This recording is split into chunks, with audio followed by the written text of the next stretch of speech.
Bonjour à tous, je suis Guillaume Lalu et je suis ravi de vous retrouver dans ce nouvel épisode d'Aventure épique. Aventure épique, c'est le podcast qui vous fait vivre dans chaque épisode une aventure en nature hors du commun.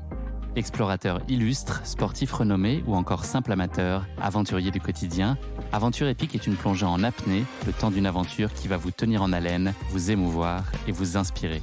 Les disciplines que vous pourrez retrouver dans Aventure épique, l'alpinisme, l'exploration, l'escalade, le parapente, le vélo, la natation, la voile, le ski et bien d'autres encore.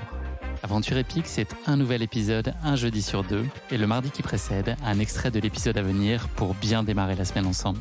Et si vous souhaitez suivre notre actualité au jour le jour et découvrir les coulisses du podcast, rendez-vous sur notre compte Instagram aventureepique.podcast. Bienvenue dans ce nouvel épisode d'Aventure épique. Des aventures en plein air à couper le souffle. Salut Anouche et Tom. Hello Guillaume. Salut Guillaume. Ouais, je vais bien. Et vous? Écoute, ouais, à fond. Vous êtes où là? Là, on est à Grenoble, à la maison. Ok. On sait jamais où on va vous trouver, c'est ça qui est bien.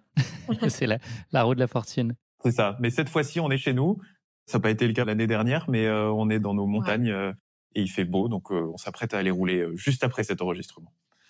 Parfait. Bienvenue en tout cas à tous les deux dans ce 15e épisode d'Aventure épique, le podcast qui a pour objectif de partager des aventures en plein air à couper le souffle. Anouche et Tom, vous allez partager avec nous plus particulièrement aujourd'hui l'une de vos aventures épiques, à savoir votre traversée il y a presque un an jour pour jour.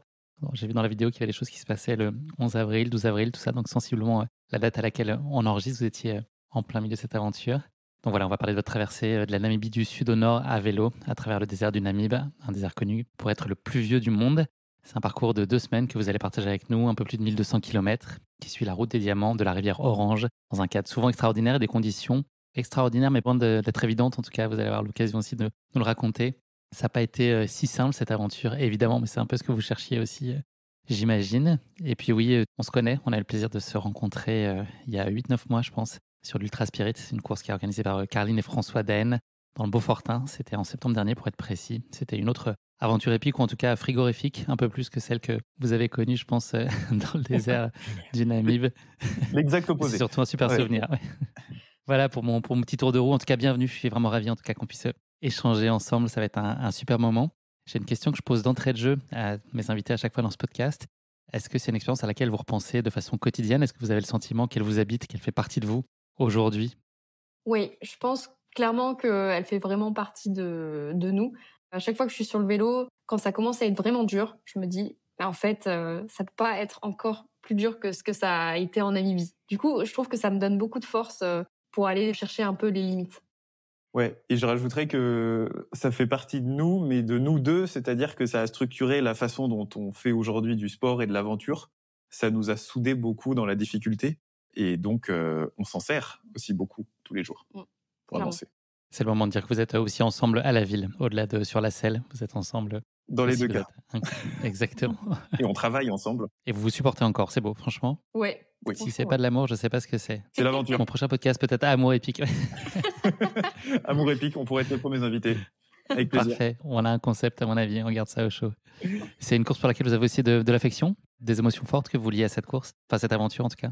Oui, beaucoup, parce que c'était la première fois qu'on se jetait comme ça, autant dans l'inconnu.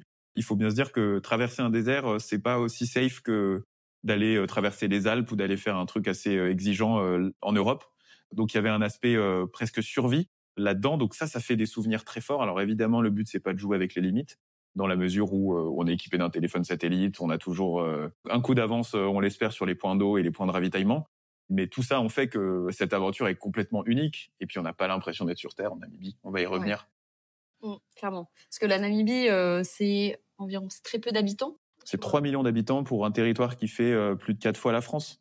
Donc il y a une bonne densité. Ouais. Ouais. Il y a moyen de ne pas croiser beaucoup de monde dans une journée. Ouais. Exactement. Donc en fait, quand tu t'attends... Et pas beaucoup de points d'eau donc.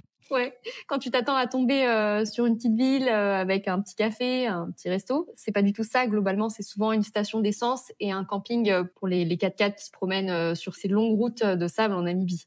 Donc, et ce que j'ai pu voir aussi dans le film, c'est qu'il y a des endroits où, en théorie, il y a des lodges ou des choses comme ça, mais il y a la théorie et puis la réalité des choses qui fait que ce que la carte peut raconter, la réalité dit pas tout à fait la même chose. Exactement. Alors, c'est vrai que la Namibie, c'est assez particulier comme pays parce que, en fait, quand on veut aller voyager là-bas, tu as ce côté très, très luxe de la Namibie avec des lodges complètement dingues, des lieux insolites qu'on n'a jamais vu ça autre part et très cher. Et tu as aussi la Namibie où, en fait, tu peux le faire, tu campes dans des endroits complètement sauvages, seul et tu te dis: «Waouh!» En fait, moi, j'appelle ça l'hôtel 1000 étoiles, en fait. C'est quand on dort, sous un ciel étoilé avec rien du tout et c'est aussi génial, les 2, quoi. Ouais, c'est les extrêmes qui caractérisent ce pays. Et effectivement, quand parfois on pense se retrouver sur un lodge et qu'en fait on est sur une piste de sable, mais de sable bac à sable, quoi, qui en gravel passe pas forcément et qu'elle dure 25 kilomètres avant de peut-être arriver quelque part, là on se dit qu'on a peut-être fait une erreur de guidage. Et ça peut arriver, malgré les longues routes bien droites.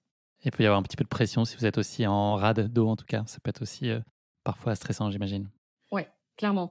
Clairement et c'était là un petit peu, tout l'enjeu finalement de ce voyage parce que, sur nos vélos, on avait 4 litres par personne, mais donc c'est pas suffisant Très pour peu. faire pour faire une journée. On peut monter à, ouais, si on sangle des choses, on peut monter à 6, mais pas beaucoup plus sur un gravel qui doit quand même avancer. Donc, Ouais. c'est toute une histoire de compromis entre l'eau qu'on apporte et puis la distance qu'on souhaite faire dans la journée, en sachant bien que le sable et les cailloux nous ralentissent beaucoup.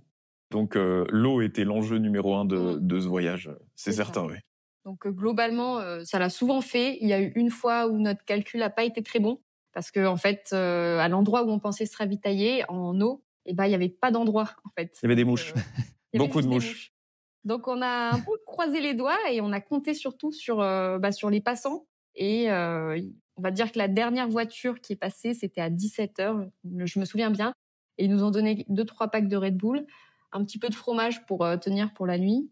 Sauf que le lendemain matin, c'était un peu rude parce que, se réveiller, boire un shot de Red Bull parce qu'on n'a plus d'eau et se dire: «Bon, il faut pédaler». Là, c'était assez Ouais, assez costaud. c'était assez costaud. Mais ça s'est joué parfois à la chance. Ouais. Et c'est aussi ça qui était beau. Il en faut aussi. Ouais. Je commence aussi ce podcast à m'étonner un peu dans Google Actualité, où je regarde des résultats en lien avec l'aventure qui nous intéresse aujourd'hui, donc en l'occurrence la Namibie en tout cas, qui est le cadre de votre aventure aujourd'hui. J'ai une petite question pour vous. Donc, nichée au milieu des kilomètres de dunes de sable envoûtantes, la station balnéaire de Swakopmund, que vous connaissez bien, j'imagine, c'était votre point d'arrivée, hein, si je ne dis pas de bêtises. Absolument. C'est ça? Ouais. Donc, qui est au nord-ouest de Windhoek, je ne sais pas comment on dit, la capitale de la Namibie. Windhoek. Ah ouais, ça se prononce à la hollandaise un peu, ça, Ouais. non? Ça pourrait sonner un peu... H-O-E-K, c'est le corner en anglais, enfin c'est le coin. Et beaucoup de villes comme ça, c'est de l'afrikaner. En fait, c'est la langue des Blancs, Namibie, Afrique du Sud. Et donc ça se prononce Hoek, donc Windhoek. Les Afrikaners que vous avez été très contents de croiser sur la route, mais on aura l'occasion d'y revenir un petit peu plus tard. Absolument. Et donc, ils ont constaté le boom d'une activité sportive qui a été stimulée par le quasi-doublement du nombre de paquebots de croisière qui ont accosté non loin de là l'année dernière. Est-ce que vous avez une idée du sport ou de cette activité qui a pu se développer à cet endroit-là? Ça reste marginal comme développement, mais en tout cas, il y a eu un petit boom, c'est une activité assez originale. Ce qui est assez fou, c'est que donc Swakopmund, c'est très beau, il y a des petits palmiers, il y a des pelouses, etc. Mais que quand on fait 10 kilomètres dans les terres, c'est un des endroits les plus désolés du pays. C'est blanc, il n'y a pas un arbre, il y a 3 cailloux qui se courent après, il n'y a pas d'eau. C'est vraiment le désert qui rencontre la mer finalement. Et donc Swakopmund, on a été ravis d'arriver là-bas parce que c'est la ville qui ressemble le plus à une ville européenne de Namibie. Donc forcément, ça ne nous surprend pas. La mer est très agitée, il y a énormément de vent. C'est pas une mer accueillante, hein, la mer sur la côte de Namibie. Il y a un courant froid dont on parle dans notre documentaire qui s'appelle le courant de Benguela qui passe le long de la côte. Et donc, ça crée des conditions qui sont, j'imagine, très intéressantes pour la navigation. Attention, parce que les plages du nord de Swakopmund, ça s'appelle la Skeleton Coast. Et c'est pas pour rien, c'est parce que tous les navigateurs portugais, espagnols qui s'y sont aventurés il y a quelques années, ont fini avec une épave sur la plage. Donc attention. Un squelette. Mais j'ai bien vu que tu voulais pas répondre à ma question. Alors, c'est quoi cette activité qui a explosé? Vous savez? Moi, j'ai une petite idée, mais je suis pas sûre si c'est elle qui a explosé, mais j'aurais dit le surf peut-être, non? Ah pardon, Parce Guillaume. il y a un spot de surf très connu là-bas, mais j'ai plus le nom. Alors, c'est plus subtil que ça. Alors, il y a effectivement, je crois, un spot de windsurf, c'est possible aussi même? Pas de surf, mais de windsurf? Oui. En tout cas, là, c'est la planche à sable. C'est là que je voulais vous emmener. Vous avez déjà vu ça? C'est une espèce de snowboard. Oui. Voilà, et visiblement, c'est une activité qu'ils essayent de développer là-bas. Je pense que ça reste modeste, mais l'intérêt, c'est visiblement accru avec le temps et avec les années, et puis les touristes qui sont un peu plus nombreux, visiblement, dans la région. Désolé pour mon contournement involontaire, Guillaume. C'était très intéressant, mais je voulais pas que tu t'en sortes sans répondre à la question. Et au moins, je vous ai fait un peu C'était hyper intéressant. Ah, Exactement, et tu as bien fait. Je te regardais, j'étais en mode...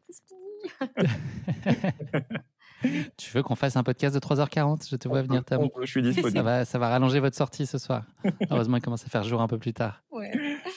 Je vais vous demander tous les deux de vous présenter alternativement. Je vais juste mettre un petit peu de piment dans cette présentation. Je voudrais que chacun vous racontiez autour de 3 dates ou 3 moments clés de votre vie. On aura le temps de développer tout ça un peu plus tard, mais 3 dates, 3 moments majeurs pour chacun d'entre vous. Anouche, tu commences? Ok. Donc moi, je suis Anouche Richalet. J'ai toujours habité à Grenoble, dans la vallée de Grenoble. 3 dates et 3 moments clés pour me présenter. C'est pas évident à dire, mais date ou moment, l'un ou l'autre, ouais. C'est compliqué. Peut-être la rencontre avec moi, non? Cape Town? Ouais, évidemment, 3 fois. Peut-être. Je dirais 2013. De 2013 à 2018, ça a été marqué par mes années cheval, parce que moi, j'étais sportive de haut niveau en équitation. C'est une passion qui m'anime toujours autant, mais que je pratique un petit peu moins. Ensuite, je dirais la période du Covid. C'est là que j'ai rencontré Tom, finalement, pendant cette période. On s'est rencontrés grâce à la cuisine, donc ça a été chouette. Et après, je dirais... J'ai obligé de vous demander pourquoi, comment? Vas-y, fonce. À cause de la cuisine. Alors en fait, Tom s'ennuyait un peu pendant le Covid et il a créé un compte de cuisine. Et en fait, avec Tom, on était dans le même lycée, mais on s'était jamais parlé parce que Tom a 1 an de plus que moi. Et c'est ma sœur qui monte son compte de cuisine et elle me dit « Ah, regarde et tout ». Moi, je suis une grande fan de cuisine. Et en fait, on a commencé un petit peu à échanger comme ça. Puis après, à se rencontrer, à se faire des sorties rando, sorties vélo. Et on avait beaucoup de points en commun. Et voilà, et c'est parti comme ça. Et après, c'est quoi, le départ à Cape Town? Est-ce que ça peut être une date, un moment important, ça? Ah, clairement, ouais. Ça a été un grand tournant pour moi dans la façon d'entreprendre les choses et de faire les choses. Donc ouais, l'année de Cape Town qui était 2023, où en fait, ça a été aussi une année où en fait, je remets beaucoup de choses en question sur la façon dont j'envisage ma vie professionnelle plus tard. Et il y a ce périple, cette aventure qui va me faire repousser mes limites. Voilà. T'es parti pour un stage là-bas dans l'événementiel. Exactement, c'est ça. Parti pour un stage, fini par traverser la Namibie. Ouais. Ça sur le papier. C'est un bon tournant. Ouais, j'aurais pas dit mieux, je pense. Ça m'a appris beaucoup de choses, beaucoup de résilience aussi.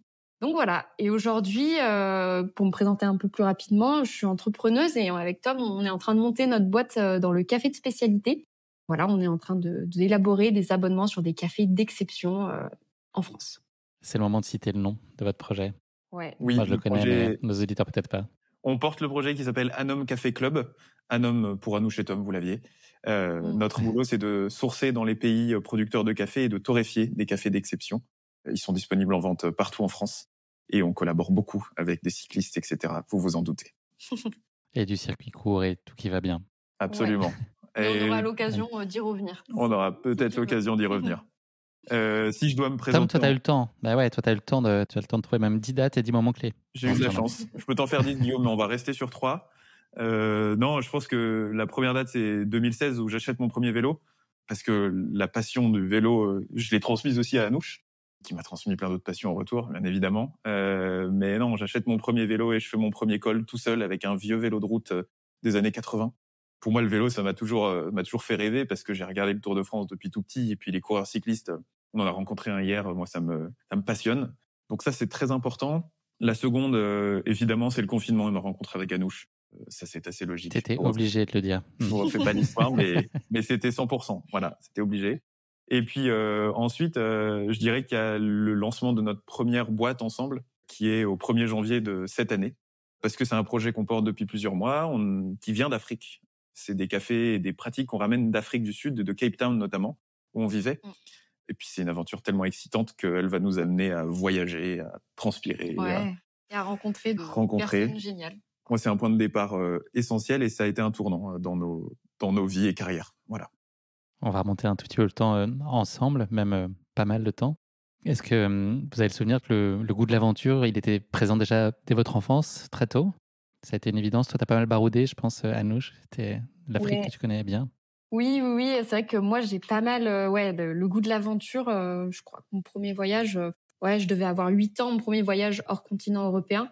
Avec mes parents, en fait, chaque été, on organisait un gros voyage et c'était souvent aussi avec les frères de mon papa parce qu'on est très proches dans la famille avec les cousins et on a vécu des choses assez chouettes, ça peut passer par l'Islande, là, sur le continent africain. Souvent, en fait, on baroudait en 4x4 et on se retrouvait à camper dans des endroits juste, incroyables, quoi.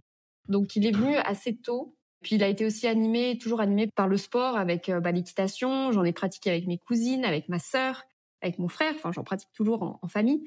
Donc il y a aussi la notion finalement de partage et de famille à travers ça. Donc moi, j'ai toujours eu, on va dire, cet esprit de compétition, de gagne un petit peu et puis, l'esprit de partage avec, l'aspect familial très fort. Tom? Pour moi, oui, l'esprit d'aventure a toujours été là. Il est plus global que aventure pure, comme on a fait en Namibie. C'est-à-dire que ce qui m'a toujours amusé, c'est de faire ce que les autres font pas. Donc c'est passé par des choses diverses et variées. L'aventure dans le Tu sport. parles encore à tes parents? Oui. Oui, je parle. Et Ça s'est bien passé, ça s'est bien l'enfance? terminé tout ça. OK. Ça s'est bien terminé, mais c'est ça, c'est une vision de l'aventure assez globale, beaucoup par la lecture, moi, et les bouquins. Donc, voyager, j'ai pu le faire tout seul un peu plus tard. Mais oui, forcément, c'est arrivé surtout avec le Covid. Si je dois donner une date quand même, parce que le Covid, c'est un moment où tout le monde s'est remis en question sur ce qu'il faisait.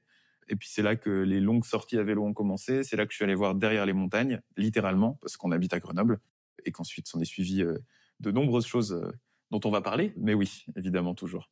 Comment vous vous imaginiez plus tard? Qu'est-ce que vous pouviez, rêver comme destinée? Si on vous avait posé la question. Plus tard tu veux dire dans par exemple Dans dans votre vie, l'enfance? enfin, voilà, fin d'enfance, adolescence, ça aurait été quoi le scénario idéal pour vous, ce que vous autorisiez à rêver à ce moment-là? Oh bah, ça c'est alors moi j'ai toujours adoré les animaux, donc j'ai eu un moment, une longue phase où je voulais être vétérinaire. Mais aussi j'aimais beaucoup tout ce qui était vidéo, montage vidéo. Donc à un moment il y a eu aussi la faire réaliser des films. Donc je pense aussi enfin il y a On toujours n'est eu pas si loin. on n'est pas si loin, puis je pense j'ai toujours eu une fibre assez, créative. En fait, j'avais envie de créer des choses par moi-même. Donc je pense qu'aujourd'hui, on va dire les planètes sont plutôt alignées puisqu'on crée des choses avec Tom ensemble. Donc Mmh. Beaucoup de rêves quand on était enfant. Aujourd'hui, on passe notre temps à essayer de les réaliser. Donc, on est dessus. Moi, il y avait écrivain voyageur, peut-être un peu plus tard, par exemple. Voilà. Est-ce que là, vous considérez que l'aventure, c'est finalement votre mode de vie aujourd'hui? Est-ce que c'est comme ça que vous l'appréhendez? Ah oui, à 100%. ouais. Quand on décide d'être entrepreneur et de monter ses projets, de toute façon, ce sera l'aventure, quoi qu'on fasse. Nous, on aime lier ça évidemment avec le sport et les choses qui nous animent, la nature, l'outdoor. C'est des choses qui sont hyper importantes pour, un, notre équilibre et deux, nous challenger. Donc, quand on allie un mode de vie autour de l'outdoor et en plus en étant entrepreneur, ouais, l'aventure, c'est tous les jours. Il n'y a pas de, Ouais.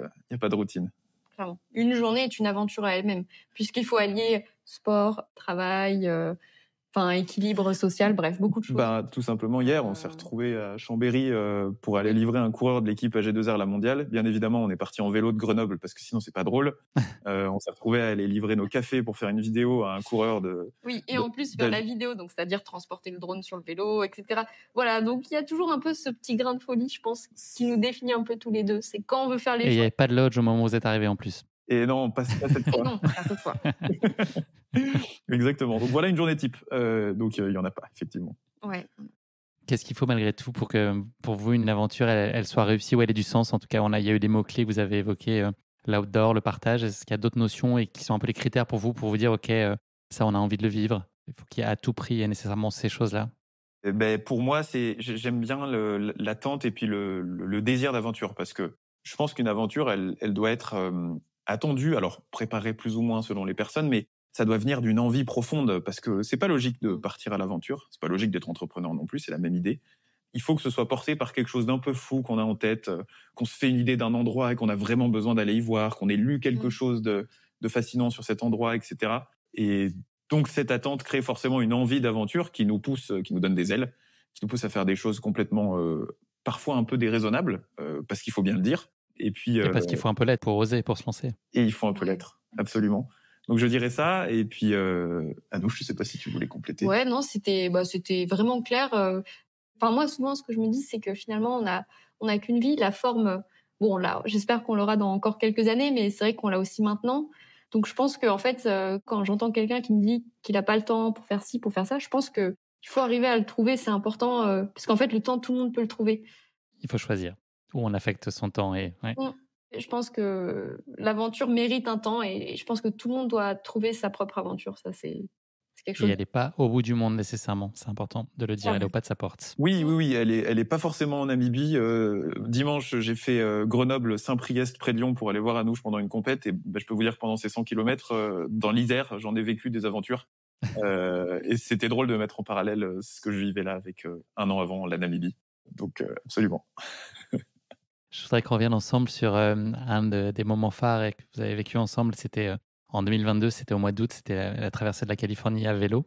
Est-ce que vous pourriez partager avec nos auditeurs cette expérience de 1200 km en 6 jours? Quels souvenirs vous en gardez? Quels apprentissages aussi? Qu'est-ce que ça vous a apporté? Et puis ça vous a aussi, je crois, donné des envies un peu d'autres choses qui sont finalement un peu le début de l'histoire avec la Namibie aussi? Ouais, bah carrément. Alors pour moi, en fait, c'est un peu comme ça que j'ai découvert le vélo, que je suis tombée dedans. Moi, j'ai découvert le vélo comme un moyen de voyager en fait et de découvrir de nouvelles choses. Parce qu'en fait, moi, le vélo, je l'ai découvert suite à une blessure. Je m'étais fait les ligaments croisés en ski. Et c'est comme ça que je me suis mis sur le vélo grâce au fameux coaching de Tom. Donc, j'ai eu 1 mois et demi de préparation pour faire cette aventure parce que j'avais trop besoin de challenge. Comme je t'ai dit, l'esprit de compétition, un peu en mode à se dire il faut que j'ai des objectifs, sinon ça va pas bien. Et pour moi, ouais, ça a été vraiment l'idée de tu prends ton vélo, t'as que ton vélo, toi-même, et tu vas de motel en motel sur des longues routes avec des longs couchers de soleil et l'océan. Enfin bref, c'était assez chouette quoi. Vraiment, c'était tu roules, ça roule bien. Normalement, si le vent est avec toi. Donc moi, j'en garde un souvenir incroyable. Et ça vous a donné envie d'aller chercher peut-être un peu plus de hors-sentier, en tout cas de quelque chose d'un peu plus inattendu, un peu plus sauvage peut-être que ce que vous avez pu connaître, qui était hyper formateur j'imagine, mais peut-être moins dépeuplé. Tu parlais tout à l'heure de la densité en Namibie, mais voilà, c'était quand même un autre type d'expérience. C'était un film de Tarantino. C'était Hollywood, une carte postale, traverser la Californie en vélo. Donc, c'était absolument iconique. Je trouve que moi, j'étais jamais allé aux États-Unis et donc j'avais été bercé par toutes ces images. Donc forcément, on était en kiff total pendant toute la durée de ce voyage. C'était un peu le jour 1 de Anouche et Tom à l'aventure. Bien évidemment, le jour 2 a été plus désertique et plus rude. C'est aussi ça que ça avait déclenché, bien sûr, mais on a adoré chaque seconde de cette traversée de la Californie. Pour les auditeurs qui nous écoutent, ce que je trouve intéressant aussi dans le fait de faire une aventure, par exemple, on peut être allé sur un lieu et avoir fait l'aventure d'une autre manière. Moi, pour le coup, la Californie, j'avais déjà fait ça plutôt en voiture. Et le refaire en vélo, c'est complètement différent. Et vraiment, la vision qu'on a, par exemple, je peux citer Los Angeles. Le fait d'avoir traversé Los Angeles en vélo, on n'a pas du tout la même vision que juste débarquer face au panneau Hollywood en voiture, en fait.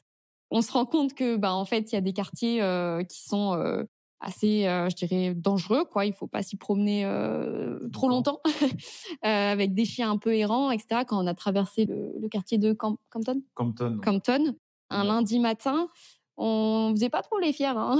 Donc, en tout cas, c'est une aventure trop chouette, je trouve, de le faire en vélo parce qu'en fait, on va dans des endroits où on n'y serait peut-être jamais aussi allé par un autre moyen.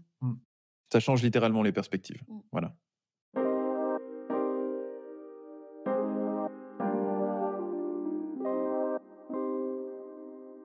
Merci à tous les deux pour cette introduction. On va passer maintenant à notre rubrique Uno. C'est une question en rafale autour du chiffre 1. J'en ai 3 à vous proposer aujourd'hui, donc c'est un petit pas de côté pour continuer à mieux vous connaître.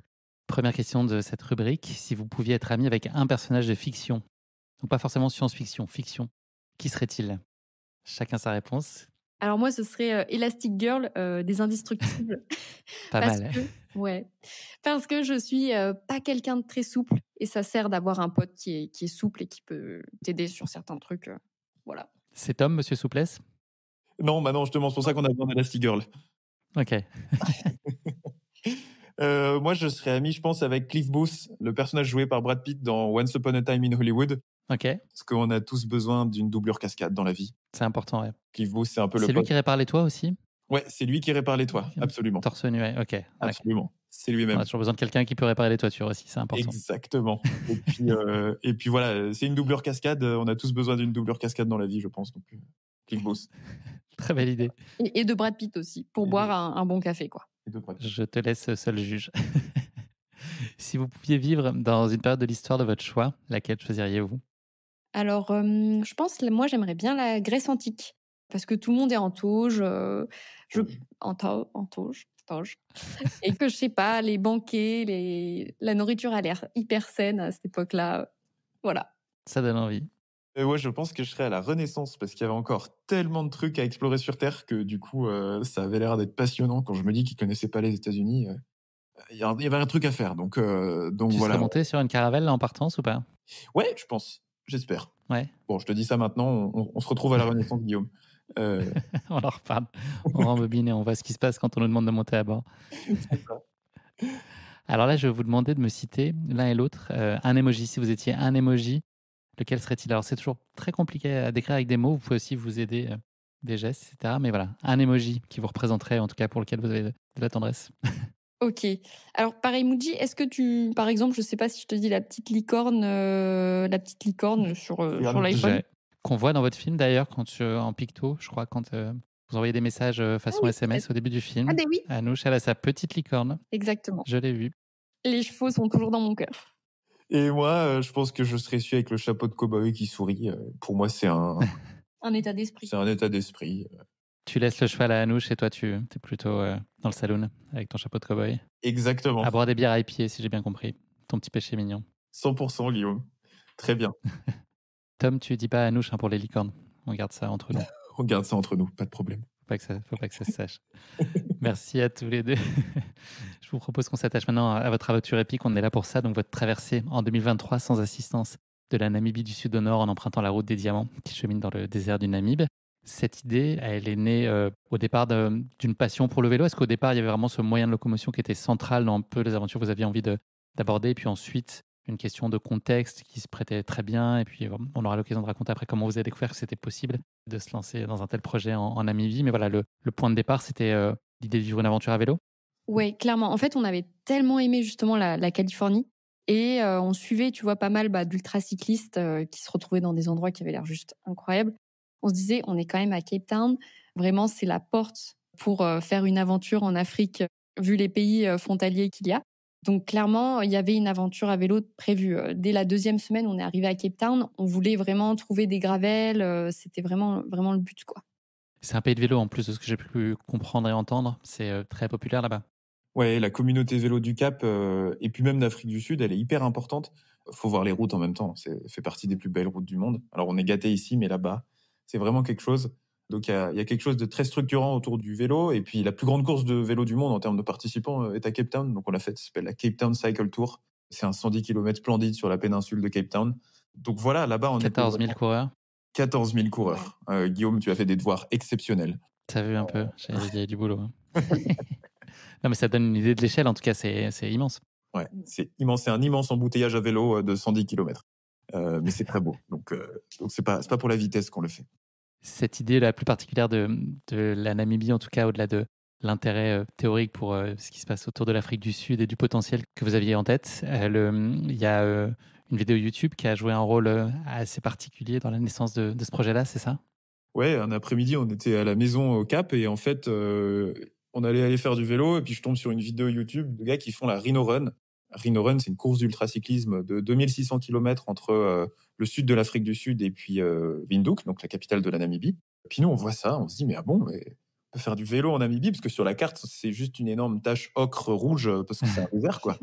Énorme. Et puis on finit par creuser et il est arrivé ce qui est arrivé, quoi. Ouais, clairement. Alors après aussi, il y a eu de l'hésitation avec le Lesotho. C'est un petit royaume qui est au milieu, un peu plus à l'est de l'Afrique du Sud. Et voilà, là, c'est vraiment très montagneux. Ça avait l'air magnifique. Donc, on a longuement hésité.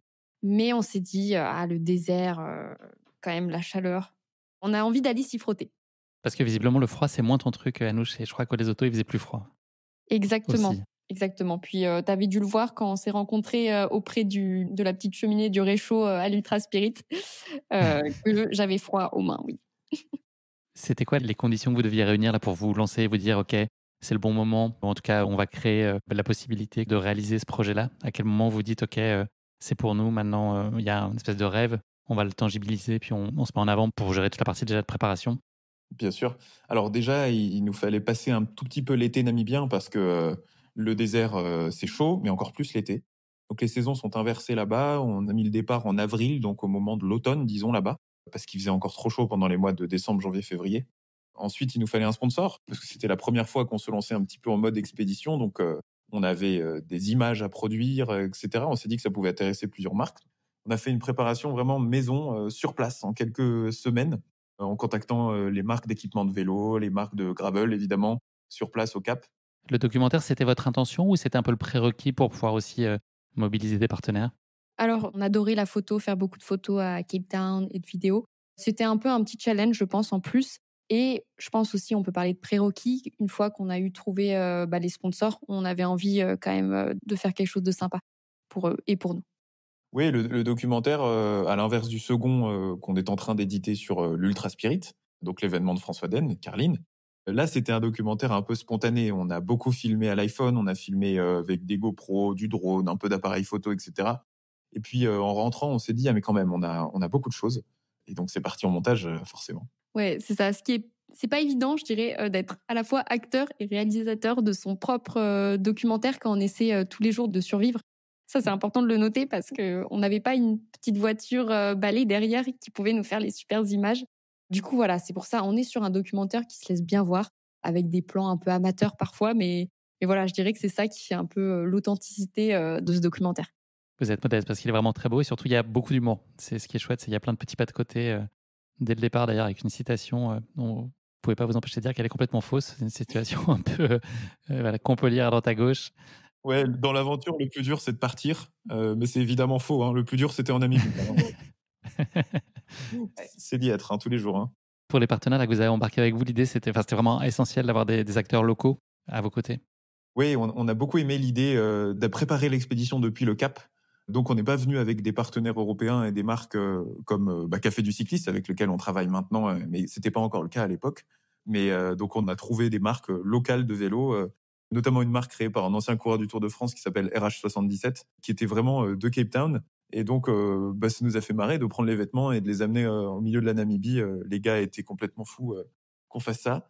Enfin, nous ont trouvé un peu fous. Mais du coup, on pense que c'est pour ça qu'ils nous ont suivis. Donc, c'était très sympa. On a tout récupéré sur place au Cap et puis on est parti vers le nord.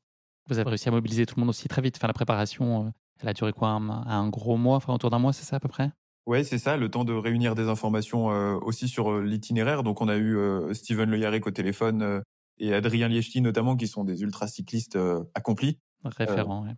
qui eux ont déjà fait ce genre de périple à vélo. Ouais, et puis, en tout cas, nous, on était vraiment débutants à cette époque sur tout ce qui est gravel, tout ça, et donc on a été vraiment ravis, et trop contents de la façon dont ils nous ont aidés et conseillés pour préparer cette aventure. Vraiment, ils ont été là pour nous au téléphone, par message, sur nos moindres petites questions et inquiétudes d'avant le départ, quoi. Une section de pneus, le ravitaillement, la route, etc. Évidemment, ça palliait pas aux difficultés qu'on a eues sur place, mais c'est ça qui fait la beauté de l'aventure. Mais non, c'était hyper appréciable et donc effectivement, le temps de réunir tout ça, un petit mois, et puis on est parti.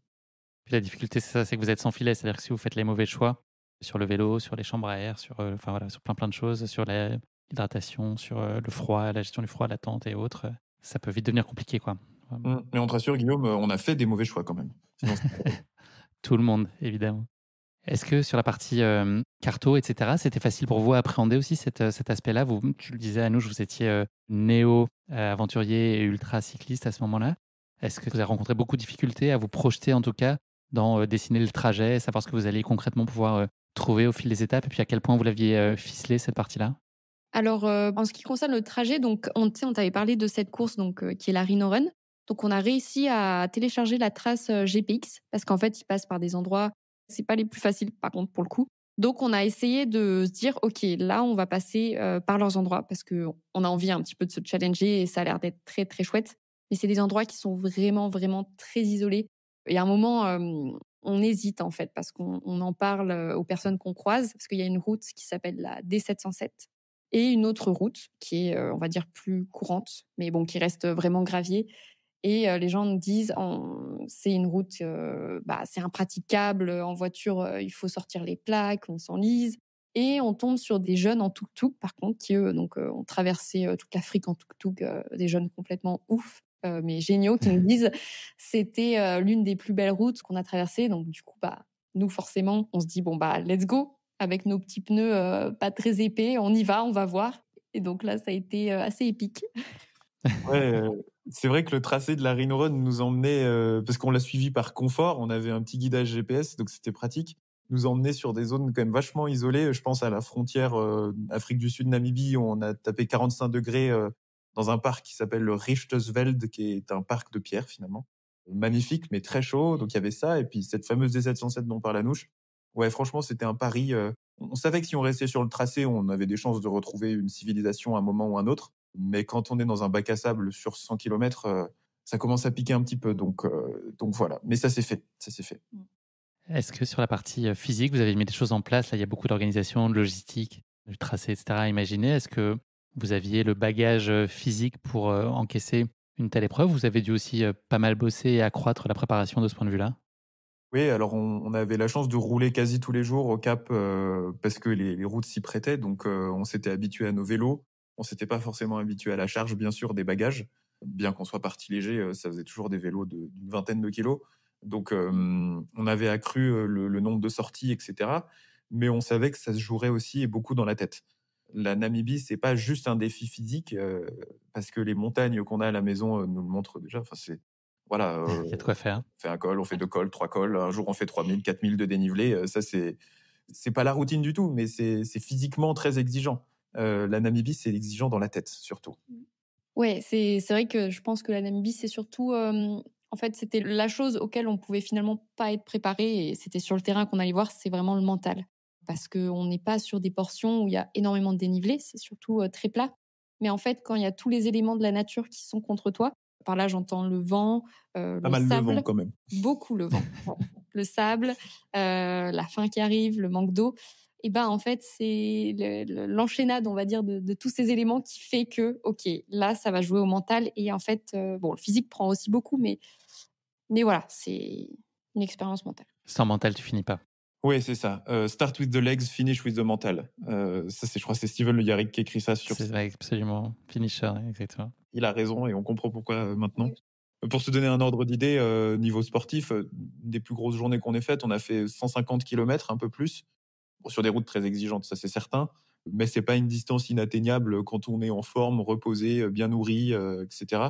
Cependant, ça a piqué physiquement, mais c'était aussi et surtout dans la tête que ça s'est fini cette journée parce que mais bon, il y avait des zèbres, il y avait des girafes sur le chemin, donc c'était quand même cool.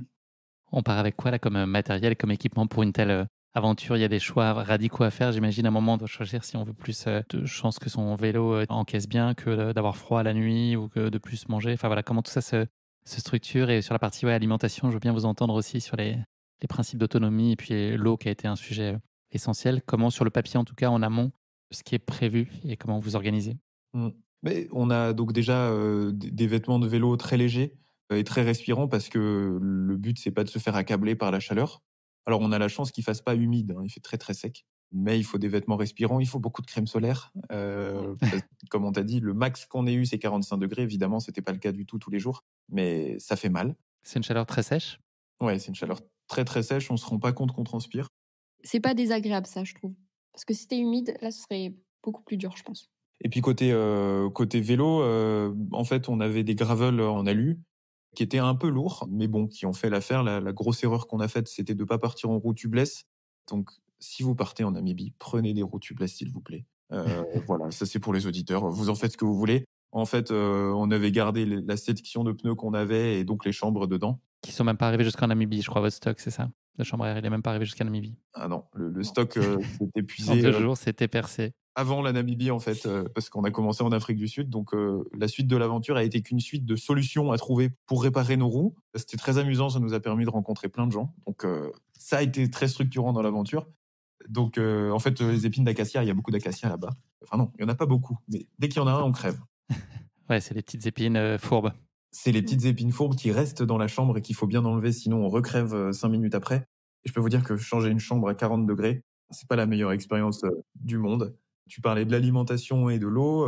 L'alimentation en Namibie, c'est pas évident, c'est ce qu'on trouve, dans la mesure où c'est souvent des supérettes une fois tous les 100 km ou longtemps, enfin, qu'on trouve. Donc, on prend ce qu'on trouve, les spécialités Vous aviez quand locales. même du lyophilisé en backup ou des choses sur vous quand même qui pouvaient vous servir en cas de gros problème?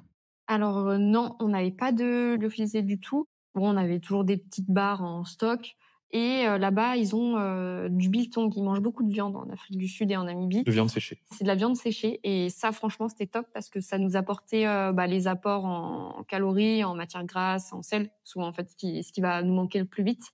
Donc ça, c'était vraiment bien. Je dirais que finalement notre impréparation, sur ces sujets-là a peut-être fait notre force parce que c'est ça qui nous a aidés à nous adapter forcément et dès le début. Partir avec du lyophilisé et des grosses préparations alimentaires, c'est bien, mais on part 2 semaines. Donc à un moment donné, il faut trouver des solutions sur place et c'est passé par des boîtes de sardines aux soupes, instantanées ainsi que les énormes morceaux de biltong qu'on achetait, en gros, pour pouvoir avoir des protéines de cette viande séchée du coup qui est typique. Et puis on a compté aussi sur la gentillesse des gens et c'est ça qui nous a permis de rencontrer du monde. Est-ce que vous étiez pris un petit quelque chose pour un peu de réconfort? Est-ce que vous avez chacun un petit plaisir? Toi, tu as des gâteaux à la coco, je crois que tu aimes bien, c'est ça, Tom? Oui, Ah absolument. oui. Je crois qu'il y a eu un petit craquage à un moment où, on se retrouve dans un petit supermarché et là, on opte pour un petit pot de Nutella. On n'est pas normalement, on n'en prend pas tout le temps, mais là, c'est pot de Nutella, Craquage. banane, craquage total, le pot, qui passe en même pas, 1 journée ou 2. Enfin bref, voilà. Moi, je suis plus, team sucré, on va dire et Tom est plus team salé. Donc, à chacun son petit plaisir. Ouais, moi je me régalais de morceaux de biltong, de viande séchée bien gras, et bien épicés, pendant la journée de vélo parce que, enfin, c'était un des seuls réconforts qu'on avait, sur certaines longues portions. Puis nous, amateurs de bouffe qu'on est, c'était peut-être le point, le plus difficile à gérer pendant ce voyage. Ouais et en fait, c'est vrai que je pense que des fois sur ces longs efforts, ce qui peut être difficile aussi, c'est un moment, on en a marre de manger des bars, de manger de la nourriture pas des fois pas le plus sain parce que c'était pas évident de trouver toujours de la nourriture très saine et souvent c'est des bars très sucrés ou quoi et je dirais quand même à la fin, il y a quand même une certaine forme de un peu de dégoût, où on a du mal à bien s'alimenter comme il faut parce qu'en fait, on n'en a pas forcément toujours envie, de se manger les bars, les choses comme ça donc ça aussi, c'est un petit point important à souligner. Ce projet-là, c'est un projet que vous faites à 2 et non seulement à 2 mais en couple. Est-ce que ça change des choses positivement? Est-ce que ça peut aussi, avant de partir, il y a des points de vigilance ou des choses que vous vous dites pour faire en sorte que ça se passe, vraiment particulièrement bien? Parce qu'on se découvre, j'imagine aussi, dans ces circonstances-là qui sont parfois très plaisantes et extraordinaires, puis des moments où on se fait un peu plus mal et on peut avoir aussi, des conditions moins propices à la sérénité. Est-ce que vous avez, anticipé cette chose-là? Alors, je dirais que le fait d'être en couple a été plutôt même un avantage dans cette aventure parce que, traverser la Namibie ensemble, on a besoin d'être en symbiose, on a besoin d'être connectés. On a besoin limite de faire qu'un quand on fait les choses parce que, le temps passé à débattre, le temps passé à s'engueuler, le temps passé à prendre des décisions, il doit pas être très long et il doit être naturel parce que ça facilite l'aventure et qu'il y a des décisions qui sont très importantes à prendre, qui peuvent être même parfois vitales, en fait. Donc, nous, vu que ça se passe très bien en couple, forcément, c'était pratique. Un couple qui se gueule dessus, moi, je leur conseillerais pas du tout d'aller tenter une traversée de la Namibie. Ça, c'est certain, mais pour moi, c'est un avantage. Oui, absolument. Ouais, c'est vrai ce que Tom dit et puis aussi, en fait, clairement, ça faire des aventures, assez ambitieuses comme ça, endurcit un couple, quoi. En fait, on doit trouver constamment des solutions ensemble, on devient une team. C'est ça qui est drôle et puis il y a plus de filtre aussi, finalement. Donc c'est chouette pour tester son couple, quand c'est récent. Ouais, une traversée de la Namibie à vélo, c'est une métaphore de la vie en accéléré, quoi. On doit trouver des solutions, on est face à des problèmes, on doit fonctionner ensemble, et cetera. Donc, ouais, Ça vaut dit Covid, dit lockdown. c'est ça, exactement. Votre, plus grande appréhension ou incertitude à l'un et l'autre, c'est quoi la chose qui vous pose question ou qui éventuellement vous fait peur avant de partir? Est-ce que vous ressentez ça, ce sentiment-là? Alors, pour ma part, pas trop et Dieu merci, quand on part, on ressent plus de l'excitation. Je pense que c'est cet optimisme, de départ qui nous pousse à faire autant de choses, quand on fait de l'aventure. C'est qu'au départ, on se dit que ça va être incroyable. Sinon d'ailleurs, je dis pas que si on savait tout ce qui allait se passer, on n'y serait pas allé. Bien sûr qu'on y serait allé, 10 fois, mais peut-être avec moins d'enthousiasme. Mais tu te dis pas, les bêtes sauvages, la météo, le froid la nuit ou autre, ça te pas plus que ça? Alors moi, peut-être une crainte, ça pouvait être tout ce qui est, scorpion, serpent. Des fois, tu vois, on met la tente, on était toujours très vigilant à bien fermer la tente, bien soit suspendre les chaussures ou tout rentrer les affaires à l'intérieur. Parce que là, pour le coup, une morsure de serpent ou de scorpion, là, c'est pas drôle. Après, moi, j'avais aussi hâte de croiser des gros animaux. Donc ça va, on a été servis, zèbres, antilopes. C'était très chouette. On n'a pas vu le félin, le grand lion, parce que les lions du désert, c'est très, très rare. Et en vrai, je préfère qu'on n'en ait pas vu. Surtout en vélo. Ouais, parce qu'en vélo dans le sable, on n'est pas non plus les plus rapides. Du coup, voilà, je dirais sur la partie insectes, c'est plus ça, petit point de vigilance à faire attention. Pour les scorpions, je te rassure, hein, Tom, il avait prévu la doublure cascade pour gérer les scorpions autour de la tente. Donc, Oui, j'avais été. c'était géré avant. Pas de stress sur ça. Absolument. C'est quoi, là aussi, l'un et l'autre, votre attente ou votre espérance? Qu'est-ce que vous venez chercher chacun dans cette aventure avant de vous lancer? On venait chercher tous les deux du challenge. Après, pour ma part, c'est de rêver un peu dans un endroit complètement... Parce que le désert, c'est une expérience en soi. On parle pas justement d'un tour dans des forêts ou des montagnes, on parle d'un désert, et le plus vieux du monde de surcroît. Donc moi, je venais chercher des moments de solitude avec Anouche, dans des endroits complètement vierges de tout, avec des grands ciels étoilés, et puis des moments de méditation, parce qu'au final, quand on pédale 7 heures... alors, pas 7 heures sur la même ligne droite, des fois ça change, mais des fois on pédale 7 heures sur des paysages qui peuvent ne pas trop changer. Donc ça nous pousse à aller vers l'intérieur, en fait, ce genre de choses. Ouais, c'est vrai qu'on va souvent chercher au plus profond de soi-même. Effectivement, c'est un dépaysement total, et le fait de partager, en fait, cette solitude à 2, ça, c'est assez incroyable. Seul au bout du monde, en fait.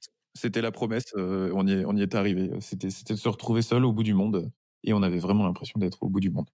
C'est une question que je pose systématiquement au moment de rentrer dans votre aventure, mais j'ai déjà la réponse. C'est de savoir si c'est le moment du pourquoi ou du enfin quand arrive le grand jour. C'est le enfin pour toi, Tom, on l'a compris. J'imagine que Anouche, c'est aussi toi enfin le moment de s'élancer. Ouais.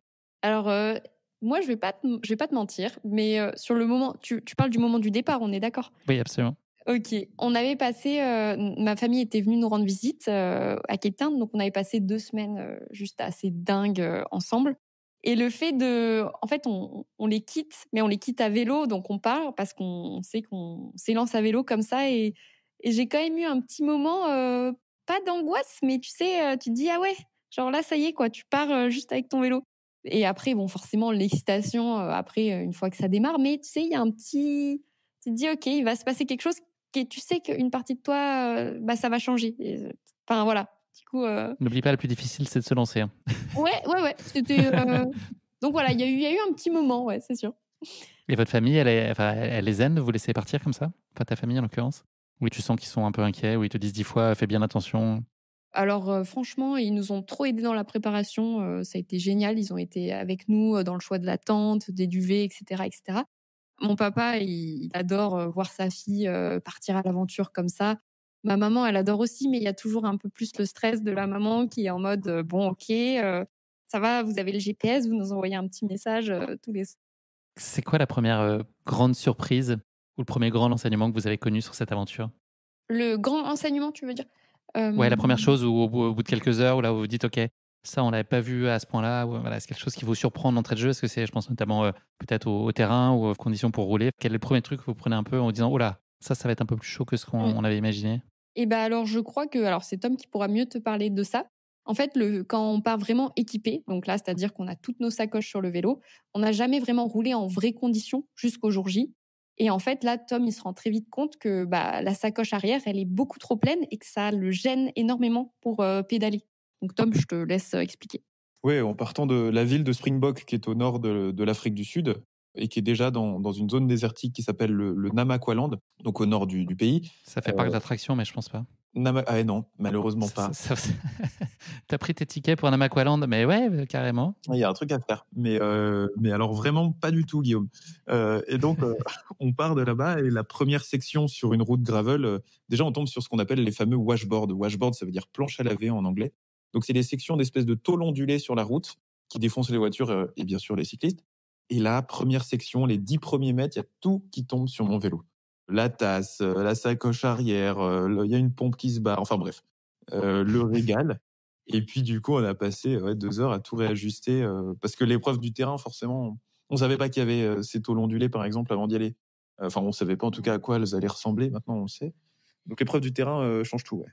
Ouais, être sur le terrain, c'est différent. Puis même, pour quand on veut lancer le GPS, la trace satellite via le GPS, en fait, elle nous guide pas du tout bien, ça marche pas du tout. Donc au final, on a dû essayer de trouver un moyen de l'avoir sur le téléphone pour vérifier. Enfin bref, c'est des petits trucs, en fait, on peut que tester finalement le jour J, quoi, et être soit déçu, soit voilà, soit changer. Est-ce que vous étiez, donné quand même un cadre et un rythme un peu quotidien? C'était possible d'être, précis à ce point-là dans les intentions, en tout cas sur les points d'étape ou, à nouveau la théorie s'est confrontée à la réalité du terrain? Le rythme était un peu guidé par les points de ravitaillement qui sont peu nombreux. Donc parfois, il faut faire 150 km, par exemple. On n'a pas le choix, il faut y aller. C'est ça aussi qui nous pousse dans nos retranchements, hein, d'ailleurs. Et Sachant typiquement, que 150 kilomètres, ça peut vouloir dire, 6 heures comme, 18 quoi, ouais, globalement. c'est qu'on guidait en fonction des points de ravitaillement, mais on pouvait pas être sûr à 100% de l'état de la route entre ces deux endroits à ce moment-là. Donc souvent, c'était espérer et voir. Il y avait aussi le sujet qu'on voulait pas spécialement rouler la nuit à cause des bêtes notamment. On préfère sécuriser une tente bien et puis se reposer. Mais on voulait pas non plus être au max de l'effort au milieu de la journée, parfois où il faut s'arrêter un peu parce qu'il fait très chaud. Donc c'est sur des moments où on part très tôt le matin, le jour se lève très très tôt là-bas à 5 heures à peu près, où on y était. Donc on partait très tôt et puis on essayait de finir dans le début de soirée en essayant de se prendre une bonne pause de milieu de journée. Et puis parfois il faut carburer, hein. On n'a pas le choix, on doit y aller. On a fait des journées à 70, on a fait des journées à 100, à 150 au maximum, mais souvent laborieuses avec le terrain. Est-ce que vous accordez des moments d'oisiveté, des moments de contemplation aussi? J'imagine que la journée, c'est là où vous devez un peu, faire tomber les kilomètres là, pour les raisons que tu évoquais, mais est-ce que vous pouvez vous accorder d'un seul coup, du temps parce que vous êtes, émerveillé par ce que vous vivez? Ou l'idée, c'est plutôt quand même de tracer votre route, et de mettre un peu les kilomètres derrière, aussi vite que possible? Les étapes étaient pas dimensionnées de façon à ce qu'on ait non plus besoin d'être dans le rush toute la journée, bon, sauf une ou deux, parce que des moments il faut penser, mais donc on s'était prévu entre guillemets ces temps-là, mais en Namibie on a de la chance qu'il y a deux choses exceptionnelles qui se passent par jour, le lever et le coucher du soleil. C'est des moments sur le désert qui sont uniques avec des lumières et des couleurs qui vont du rouge à l'ocre, au jaune, au violet, parce que les montagnes deviennent violettes en fait quand ça se couche. Ça en photo c'est assez unique, enfin en photo et même en photo avec les yeux d'ailleurs. C'est assez unique. Donc ces deux moments, ils sont privilégiés, qu'on soit sur le vélo ou pas. On a savouré chacun d'eux, quoi. Ouais, et puis aussi ces petits moments un peu imprévus, où là, c'est la nature finalement qui nous dit, «Posez-vous, arrêtez-vous, contemplez». C'est quand on a des animaux sauvages qui traversent les routes, où nous, on est en train de pédaler et de galérer, et là, on se dit: «Waouh!» Il y a un énorme oryx, par exemple. Il y a cette photo assez emblématique qui traverse, et là, on s'arrête. Enfin, Tom me dit de continuer à pédaler pour être sur la photo quand même, et voilà, Tom a juste le temps de dégainer, et là, on se dit: «Pouah!» Le moment de dingue, quoi. C'est une antilope, hein, c'est ça? Pour Ouais, donner l'oryx, c'est l'antilope ouais. emblématique de la Namibie. C'est la deuxième plus grosse antilope du monde. Elle a deux gigantesques cornes pointues sur la tête. Ça se repère très bien de loin. Elle est très très adaptée au désert parce qu'il n'y a que ça. Effectivement, comme Anouche dit, quand on voit un troupeau d'antilopes à côté, on n'a pas envie de leur placer une attaque. On s'arrête et puis on profite. Et on sort quand même vite l'appareil. On Ouais. sort quand même. C'est pareil, quand même. Et on demande à Anouche de speeder pour être sur la photo. Il y a eu, il y a eu des paysages et puis il y a eu la faune. Il y a eu aussi des humains qui ont été quand même assez essentiels. Ça a été beaucoup de belles rencontres, beaucoup de belles surprises. Vous citiez tout à l'heure les Afrikaners, donc les Blancs qui sont installés depuis un petit moment, là-bas en Namibie. Ils vous ont quand même, sauvé la mise ou en tout cas, donné lieu à minima à des belles rencontres et puis ils ont été tous très généreux globalement dans leur approche. Ouais, clairement. Bah, en fait, il y a eu un matin, je mets un peu de contexte, où en fait, il y avait vraiment une tempête de sable. Là, on est plutôt vers Sesriem, c'est là où on voit souvent les belles dunes avec. Tu as un désert où tu as des arbres morts, donc il y a la dune 47 qui est l'une des plus hautes, bref, 46. Donc c'est C'est pas la assez. 45e suite du film, non. C'est 46, non? Je crois même que c'est 42. Je crois que c'est 42, Guillaume. Mais enfin, passons. Et c'est assez emblématique. Et en fait, le matin, bon, déjà la nuit, on ne dort pas de la nuit parce qu'il y avait énormément de vent. Et le matin, beaucoup trop de vent, des rafales à je sais plus combien de kilomètres heure. Bah, si vous avez vu Dune 2, vous voyez, en fait, c'est les tempêtes de sable qui arrivent sur Arrakis. Bah là, c'est pareil. Et en fait, on se pose un petit peu à une station d'essence. Et là, on a une famille d'Afrikaners. Et c'est là que ça m'a, moi, refait penser à mes voyages en famille où on est un peu en raid 4x4, on se suit. Ils ont 3 4x4, c'est 3 familles. Et bah, en fait, ils ont déjà vu, les jours d'avant sur la route pédaler, et ils nous disent, «Bah, alors, ça va et tout?» Nous, on n'a pas forcément, une tête, de victorieux. Et c'est là qu'ils nous proposent en fait de nous aider parce qu'on sait très bien que c'est une journée où on va pas pouvoir beaucoup avancer. Donc ouais, des rencontres assez fortes, partager une bière avec eux, au tropique du Capricorne parce qu'ils nous ont un petit peu avancé en voiture, c'était un des moments assez emblématiques. Ouais, ce qu'elle nous dit pas, c'est qu'il était 10 heures du matin. Donc c'était d'autant plus, cette bière avait un autre goût, quoi, finalement. Voilà.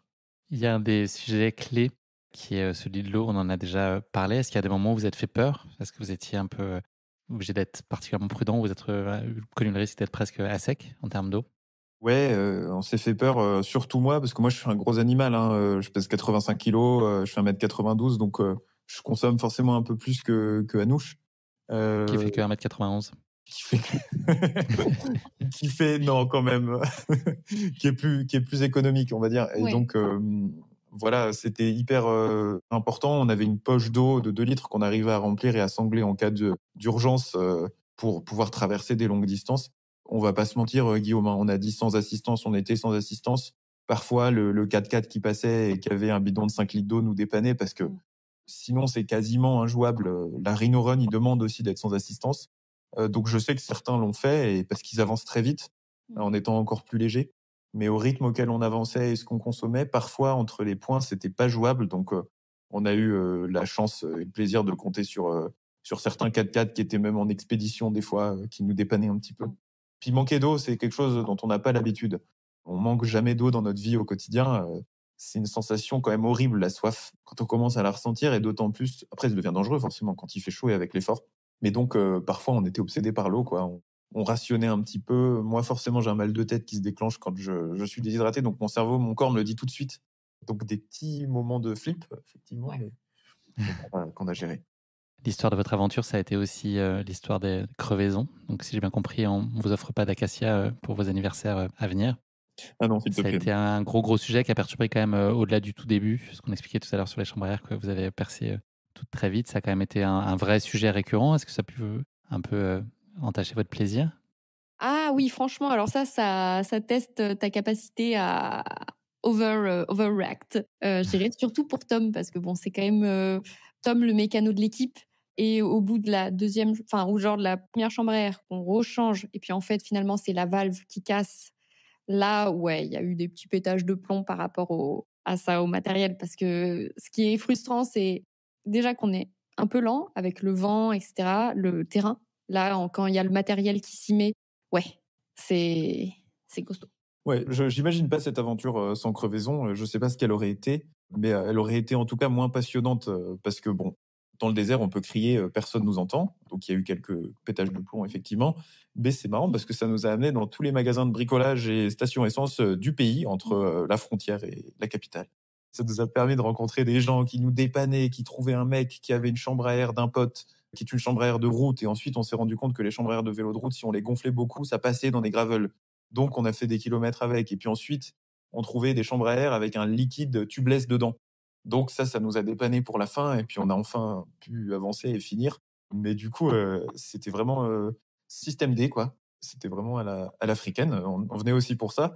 Et c'est marrant à quel point un pays qui a si peu d'habitants, si peu de magasins, etc., peut nous trouver des solutions parce que les gens sont adorables. Donc, ouais, hyper gros point. Vous êtes retombé sur vos pattes à chaque fois, en tout cas. On est retombé sur nos pattes à chaque fois, peut-être plus parce qu'on n'avait pas le choix que par plaisir. On a parlé, tout à l'heure de la D707, Highway to Hell, c'est ça son petit nom? Oui, Mmh. l'autoroute de l'enfer. Enfin, on l'a appelé comme ça en tout cas. Qui en dit long. Toi, tu as connu un coup de moins bien, Tom, après le kilomètre 600. Est-ce que, tu t'es fait peur à ce moment-là, toi, Anouche? J'imagine que tu t'es aussi, beaucoup inquiétée pour Tom. Est-ce que vous pouvez nous raconter ce qui s'est passé, ce jour-là? Alors ouais, je pense que c'est moi qui ai eu plus peur que Tom finalement, parce que du coup, bah, c'est justement ce jour où on sait qu'on est très, très short en eau et qu'il doit nous rester un petit fond de bouteille et c'est une route où il y a très, très peu de passages et donc on pédale côte à côte, un peu chacun dans sa bulle et puis en fait, Tom me dit voilà que bon, bah, il a faim. On est tous les 2 finalement un peu dans le même état. On a globalement faim. On sait qu'il normalement, voilà, on devrait trouver, un endroit dans une vingtaine de kilomètres. Mais bon, ça peut se transformer très vite en 100 kilomètres, quoi. Et en fait, bah, moi, je me retourne au bout d'un moment et en fait, Tom était allongé, derrière, quoi. Donc sur le coup, je me suis dit: «Il a fait un malaise, ça y est, quoi» et j'ai eu tellement peur. J'ai cru qu'il était mort sur le coup, voilà. Alors, J'exagère pas vraiment, mais c'était vraiment la sensation que j'ai eue. Et je me souviens, le GPS dans ma main et sur le GPS, il y a un bouton SOS à appeler en cas de vraiment, vraiment grosse merdouille. Voilà. Et en Il fait, part où le bon, bah, signal là quand tu l'envoies? alors ça, c'est assez compliqué parce qu'en fait, tu as différents types d'abonnements, comme c'est un GPS Garmin. Mais je pense que ça part, je crois que c'est C'est vers. pas des proches en tout cas, c'est une espèce de Non, centrale, oui, qui oui, oui, redispatche derrière et qui prend action. C'est pas, exactement. Oui, c'est ça, c'est une centrale de chez Garmin qui ensuite dispatche aux sécurités locales par un humain, en Mmh, fait, et très vite. voilà. OK. Donc bon, j'ai hésité et puis au final, j'ai vu Tom qui m'a tout de suite répondu, donc forcément, bah, C'était une là blague, je vais très bien. là, je me dis: «OK, il va falloir que je le coache». Je vois qu'il est plus en difficulté que moi à ce moment-là, parce que moi, c'est sûr que j'ai un plus petit corps et on va dire, j'ai moins besoin d'apports, des mêmes apports que Tom et donc ouais, c'est à ce moment-là qu'on se dit: «Bon, là, il faut qu'on trouve une solution» et donc là, grâce au GPS satellite, on a réussi à envoyer un message texto à la sœur de Tom qui nous a dépatouillés et réussi à trouver un lodge en leur disant qu'on avait eu un accident. Ils sont venus, ils nous ont à peu près réussi à nous géolocaliser, je ne sais pas comment. Et donc, ils nous ont un peu rapatriés à leur lodge. On a pu se reposer et se réhydrater surtout. Globalement, est-ce que vous vous sentez, très éprouvé là au fil des jours? Est-ce que ça vous rentre dedans vraiment ou est-ce que vous encaissez plutôt bien l'enchaînement des journées? Ouais, ce qui joue pas mal, c'est la récup et le sommeil. Ce qui a joué, c'était en fonction de la nuit. Forcément, on est hyper entamé quand on commence à faire des nuits très très courtes avec du vent, parce que le vent, ça fait claquer la tente, c'est pas évident. Là, on sent que ça décline. Mais Mmh. quand on fait une nuit réparatrice, bah, on a de la chance de récupérer vite et d'avoir quand même un entraînement qui suit. Donc ce côté-là, ça allait. Mais on s'est réveillé avec certaines têtes des matins, c'était pas hyper beau à voir. Ouais, c'est vrai, les yeux un petit peu gonflés, le nez un peu rouge parce on n'a pas assez mis de crème. Je voulais rajouter qu'on a de la chance en Namibie, les températures montent très très haut la journée, mais à l'inverse de la canicule chez nous, ça descend très bien le soir, donc on a quand même des nuits fraîches qui nous permettent de dormir correctement, quoi. Et ça, je pense que ça fait la différence par rapport aux zones tropicales et humides dans lesquelles on a été aussi, où là, on dort mal en plus, et très mal. Après une bonne nuit réparatrice, je pense qu'aussi on voit en fait nos avancées, on voit que petit à petit, finalement, on est aussi proche du but. Et c'est ça qui finalement nous motive et on se Ça dit: fait le «Allez, contrepoids, ouais. on a la Mmh. patate quoi, on y va». Est-ce que ça a représenté une complexité particulière d'avoir à documenter pour le film que vous avez réalisé? Est-ce que c'est une espèce de petite charge mentale aussi de se dire: «OK, on est aussi là pour capter, des chouettes moments» et puis c'est toute une petite musique à chaque fois logistique j'imagine, pour mettre en scène? Enfin, il y a toute une réflexion, c'est pas juste, on dégaine le truc et puis, allons-y, on voit ce qui se passe, donc il y a une réflexion. Est-ce que c'est un truc qui vous avez un peu en tâche de fond de tout le temps et qui influence en tout cas la façon dont vous pouvez vivre l'expérience? Ouais, beaucoup. On a eu de la chance d'avoir eu l'habitude de faire des petites aventures et de prendre des images en même temps avec Anouche ensemble. Donc, on était plutôt rodés sur le système. Sinon, d'ailleurs, ça aurait été très compliqué. Mais ouais, on l'a en tête. En fait, on veut rien manquer avec les yeux et on veut rien manquer avec l'appareil aussi. Je pense que c'est donnant-donnant une aventure. On a quand même des partenaires qui nous soutiennent. On a aussi envie, nous, de ramener des images pour les gens autour de nous, pour notre Instagram. C'est pas une aventure pour Instagram, attention, parce que bien avant ça, c'est pour nous. Mais moi, je trouve que ça fait partie du jeu et puis surtout, on a l'amour du partage. On fait pas ça comme une contrainte. Si ça avait été une contrainte de notre tête, on l'aurait pas fait ou on l'aurait fait très mal parce qu'on ne peut pas se rajouter des contraintes alors qu'on en a déjà toute la journée. Donc, il faut que ce soit une envie de partage, il faut que ce soit, je pense, authentique, ce qui nous a aidé à prendre le contenu qu'on avait envie et à faire des images et à s'amuser les soirs comme des gamins avec la tente et l'appareil photo en pose longue pour avoir des nuits étoilées de malades, ce qui nous a amusé à aller chasser les antilopes aussi à vélo pour les prendre en photo. Enfin, c'était un jeu finalement, tout ça. Est-ce que vous avez connu même parfois des moments d'ennui ou de découragement? Est-ce que c'est des sentiments que vous avez pu éprouver? Plein de fois. Ouais, beaucoup de fois. Ouais, ouais, non, c'est vrai que parfois, ouais, sur le vélo, il y a vraiment ce sentiment en mode: «Bon, c'est quand qu'on arrive?» Mais comme dans un trail qui fait comme un ultra trail, hein, Mmh. ça, tu sais de quoi on parle, cher Guillaume. Donc, il y a des moments où on a mal de partout, toutes les articulations font mal, alors qu'on est en vélo quand même, hein, c'est moins pire Mmh. que le trail. Et même le plus beau des décors est pas suffisant à ce moment-là. Et voilà. Ouais, exactement. Parce que c'est vrai qu'on a un décor, des fois, on peut avoir genre une vingtaine de kilomètres exactement le même décor et c'est là que, bah, cet ennui, il arrive aussi. Puis le fait que la vitesse, c'est pas une vitesse, rapide et donc ouais, c'est rare, je dirais, aujourd'hui de ressentir, bah, cette sensation parce que Mais finalement, ça peut exister, oui. ça peut exister et c'est intéressant d'en faire l'expérience. Ça rend le moment d'émerveillement d'après encore plus beau. C'est ça qu'il faut se dire. Oui, le très bas rend le haut encore plus haut ensuite. évidemment.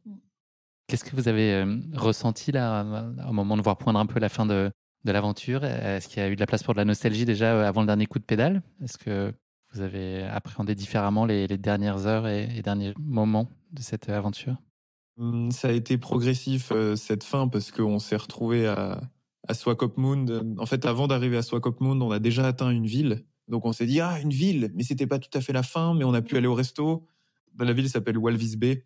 C'est le plus grand port du pays et c'est pas la plus belle ville du monde, mais nous, ça nous suffisait à ce moment-là. Et donc on a fait un retour en douceur. On savait qu'en atteignant la côte, de toute façon, on s'était joué. Et donc ça s'est fait en douceur. Ça s'est fait sur plusieurs jours. Swakopmund, en plus, la ville nous a remis un peu dans le bain de ce que c'est une ville, de voir des gens, de manger au resto, d'avoir une chambre, enfin, tout ça, quoi. Donc non, c'était Vous avez pas... le temps de ressentir le manque? Là, ça a été une petite semaine. Est-ce que le manque s'installe de ces sensations-là, de cette densité, de cette intensité? Ouais, c'est vrai qu'on a très vite envie de remonter, je crois, sur un vélo, mais sans les sacoches, tu vois? En léger. Non, mais alors tu parlais de nostalgie et en fait, moi je trouve, enfin là, c'est ce que je ressens, le fait d'en parler avec toi, tu vois, c'était il y a 1 an jour pour jour. Je me dis en revoyant les photos là tout à l'heure: «Oh, qu'est-ce que c'était dingue comme expérience!» J'aurais envie de le revivre, quoi. Aujourd'hui, là, j'aurais envie J'ai de... vu quand j'ai posé la question à Tom que tu étais en train de partir. Anouche, tu avais le regard un peu au loin. J'ai senti, non mais ça, je dis ça sans plaisanterie en plus, j'ai senti que c'était Ouais. intense voilà, de te replonger un peu dans tout ça Ah et puis il y mais avait peut-être un peu de clairement, non nostalgie. Ouais. mais ouais. Si demain il y en avait une autre, d'aventure comme ça à refaire, j'irais quoi. C'est tellement unique, ouais. Est-ce que vous avez pris quelque chose avec vous pendant cette aventure qui vous a pas du tout servi? Un truc qui sert à rien? Ou tout a trouvé sa fonction à un moment? Pour te dire, Guillaume, on est même parti avec un trépied d'appareil photo qu'on a sanglé sur le tube supérieur du vélo, qui a servi de fou. Donc ça, c'est cool. Non, moi D'accord. j'entends bien. Mais vas-y, peut-être. Alors en fait, il nous a pas servi parce qu'on l'a perdu dès le 2e jour et c'était une bombe lacrymo au cas où, s'il y avait des chiens ou animaux trop agressifs Des hyènes. ou des hyènes, voilà. Ah oui, c'est toi qui avais peur des hyènes, c'est ça, Tom? Oui, entre Ouais, autres. un peu les 2, hein. Entre autres. Entre autres. D'accord. Hyène, scorpion, faites votre marché. Ouais. Qu'est-ce qu'elle vous a appris sur vous l'un et l'autre, là, cette aventure? Qu'on était fait pour faire des choses comme ça ensemble, déjà. Parce que ce qu'on retire à la fin, c'est qu'on est encore plus soudés qu'avant, ça c'est certain. Et puis qu'on est capable d'affronter des choses et de l'imprévu aussi à deux, encore mieux que tout seul. On s'est dit ça avec Anouche à la fin. Si on l'avait fait chacun de notre côté ou seul, effectivement, ça aurait pas du tout été la même chose. Donc là, ça nous a prouvé qu'à deux, on était capable de faire des choses exceptionnellement dures par rapport à, il faut bien le dire, par rapport à notre niveau. On n'est pas Steven Le Yarrick, on n'est pas un ultracycliste, on n'est pas des ultracyclistes de base. On est plutôt des adventure enthousiastes, quoi. On est très enthousiastes pour plein de choses et donc on va à fond dans notre pratique. Et ouais, ça nous a montré qu'on était capable. Ouais, c'est ça. Et puis, moi aussi, ce que ça nous a montré, c'est que quand on est un peu pas comme un aimant, mais quand l'autre a un coup de moins bien, et ben, il y en a toujours un qui est, on va dire, à plus de pourcentage que l'autre. Et donc, ça permet vraiment de compenser et d'aller en fait plus loin ensemble, quoi. Qu'est-ce que vous avez trouvé très fidèle à ce que vous imaginiez? Et puis qu'est-ce que vous avez trouvé de très différent, qui a été une énorme surprise? De très fidèle à ce que, pour ma part, j'imaginais, c'était les dunes, le paysage.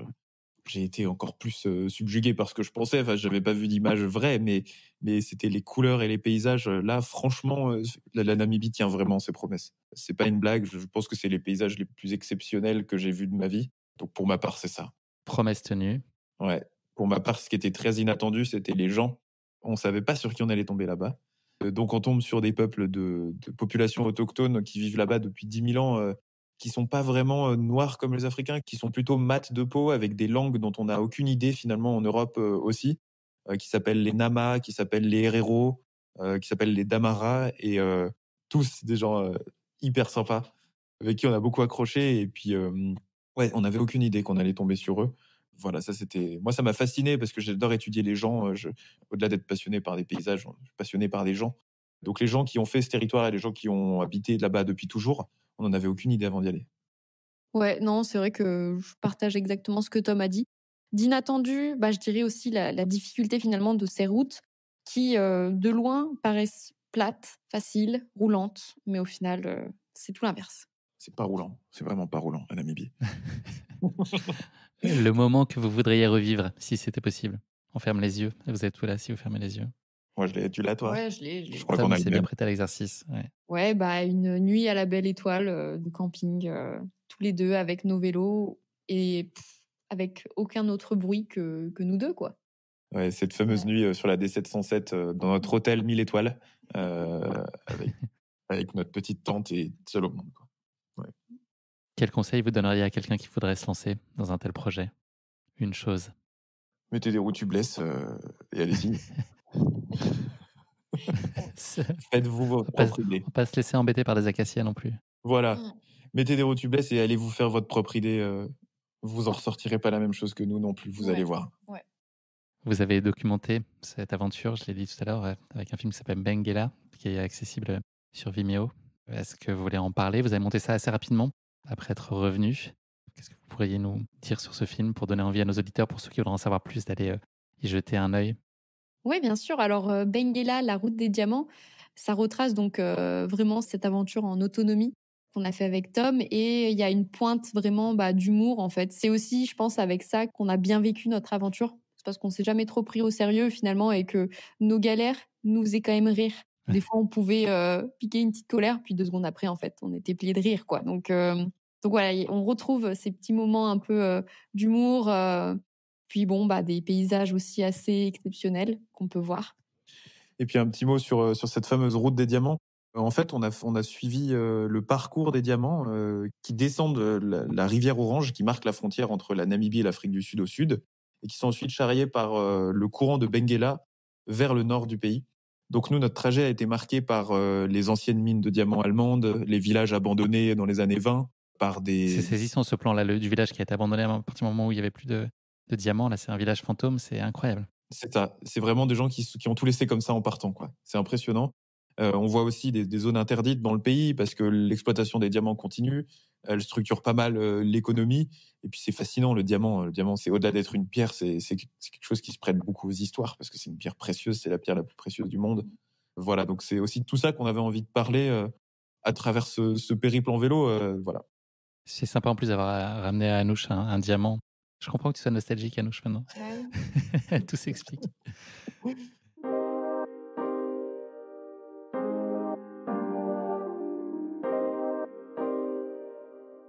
On approche de la fin de l'épisode. Place maintenant à notre rubrique du kit de survie. Je vais vous demander 3 choses ou 3 pensées à avoir sur soi, ou 3 notions en tout cas, à avoir sur soi ou en soi pour espérer mener à bien une telle aventure. Qu'est-ce qu'il faut emmener dans son petit bagage intérieur ou extérieur? Alors moi, les 3 petits objets que j'ai toujours sur moi sur une grosse aventure, ça va être ma petite montre, Garmin, ça va être ma petite paire de lunettes photochromiques parce que quand on est cycliste et qu'on roule la nuit ou en fin de journée, bah, c'est quand même cool d'avoir des lunettes, on va dire, dont les verres s'adaptent à la luminosité, ça c'est trop chouette et petite crème solaire. Voilà. 50. Oui. Oui, 50 pour Anouche, c'est certain. Moi, ça va être l'appareil photo, du bon café et puis de l'eau. Sinon, pas de café. Prenez de l'eau, voilà. Surtout dans le désert. On va parler un peu d'avenir maintenant. C'est le moment de parler de vos projets entrepreneuriaux et puis il y a des aventures. Je crois qu'il y a déjà des choses qui se dessinent là encore en Afrique, si je ne dis pas de bêtises. Est-ce que vous pouvez nous donner quelques éléments sur ce qui vous attend là dans les prochaines semaines, les prochains mois, vos envies? Alors, on va continuer notre collaboration avec Café du Cycliste, qui nous a rejoint en tant que partenaire il y a quelques mois et qu'on est ravis d'avoir. Donc là, on a pas mal d'aventures planifiées avec eux. On reste plutôt en Europe, dans la mesure où, effectivement, il y a énormément de choses qu'on a à découvrir ici, dont une traversée et un tour de Corse dans le mois prochain, au début du mois de mai. La chance. Jamais fait en vélo, toujours petit en vacances, mais encore une fois, comme disait Anouche, c'est une occasion de découvrir, bien sûr, autrement avec le vélo et l'effort. Et puis, beaucoup de café et à travers le café, des aventures en lien. Il y a quelques semaines, on était au Mexique et au Guatemala pour aller sourcer les grains de nos cafés, des cafés qu'on propose. Donc on s'est rendu au milieu de la jungle. C'est pour ça que je te parlais des zones humides. On s'est rendu au milieu de la jungle chez les producteurs de café pour goûter, comprendre comment ça se faisait, etc. Le café, c'est une boisson de voyageurs. C'est aussi pour ça qu'on l'a choisi. Et elle va nous amener peut-être en Afrique, elle va nous amener peut-être en Asie. Évidemment, ça reste à déterminer. Et puis, avançons pas après pas là-dessus. Je pensais qu'il y avait peut-être un projet au Rwanda. Non, j'ai rêvé cette chose-là. Alors ça, c'est pas fermé parce que D'accord. ouais, le Rwanda, c'est un pays, qui m'attire beaucoup, bah, pour ses paysages, pour les personnes qui vivent là-bas, pour son histoire, pour le café. Donc, effectivement, c'est pas fermé. Tu le savais pas, Tom, voilà. Ça va probablement se dessiner dans les prochains mois. Ravi, et moi ravi, Guillaume toujours ravi. Allons-y. Toujours partant. J'ai une dernière question pour vous dans ce podcast, c'est de compléter la phrase suivante qui est « L'aventure, c'est ». C'est à vous. L'aventure, c'est quoi? Je laisse à Anouche le privilège de donner notre réponse. L'aventure, c'est quand l'issue est incertaine. Évidemment. Bon, bateau, ok, bateau, Ouais. je suis d'accord. Non, mais... Peut-être un peu bateau, mais faites-le, vous allez voir. Voilà, partez avec des chambres à air et peu à manger en Namibie, vous allez voir ce que c'est une issue incertaine. Et ça a du bon, l'incertitude. Ça a du bon, ouais, complètement. Évidemment. Merci à tous les deux pour votre temps et puis pour nos échanges qui étaient passionnants en tant que sympathiques sur votre aventure épique en Namibie. Bravo pour la réalisation de cette belle aventure. J'invite vraiment nos auditeurs à se plonger pour prolonger ce moment-là avec nous aussi sympathique, d'aller regarder Benguela. Ça vaut vraiment le coup. Vous allez voyager encore un peu plus fort, en tout cas prolonger ce moment. Je vous souhaite plein de bonheur, très sincèrement. Vous savez combien je vous apprécie. Donc voilà, je vous souhaite plein de réussite. Vous avez déjà entrepris beaucoup de choses. Vous êtes jeune, très talentueux et courageux. Et je vous souhaite vous accomplir pleinement dans tous les projets que vous avez déjà entrepris et ceux que vous allez dessiner dans les mois et années à venir. En tout cas, je vous souhaite le meilleur. Merci Guillaume. Je voulais rajouter que ta préparation d'épisode était exceptionnelle. Et que franchement, bravo, parce qu'il y avait beaucoup de choses. On a été ravis de faire cet épisode avec Anouche. C'est toujours un plaisir de raconter ça. Et puis on souhaite de très belles choses dans la suite avec Aventure épique et Course épique. Merci beaucoup. Ouais, clairement, un grand merci à toi Guillaume. Et j'espère qu'on se recroisera sur un trail, un de ces 4. J'en suis certain, mon petit doigt me dit que oui. Ou sur un vélo, qui sait. Ou sur un vélo, avec grand plaisir. Et sur un cheval, moins probable. On sait jamais. Toujours probable. Avec moi, autour d'un café en tout cas, sinon, à minima. Merci Guillaume. Prenez soin de vous, à bientôt. À bientôt. Ouais. Merci d'avoir écouté cet épisode. Si vous l'avez écouté jusqu'ici, c'est qu'il vous a probablement plu. Alors n'hésitez pas à noter le podcast et rédiger un avis sur votre plateforme d'écoute favorite. C'est essentiel pour soutenir ce travail indépendant. Et pour être sûr de ne manquer aucune aventure épique à venir, n'oubliez pas de vous abonner sur votre plateforme d'écoute habituelle. Cela ne vous prendra que quelques secondes et ça change beaucoup de choses pour le podcast. Merci pour votre soutien et pour votre fidélité. Et rendez-vous dans 2 semaines pour vivre ensemble une nouvelle aventure épique, évidemment.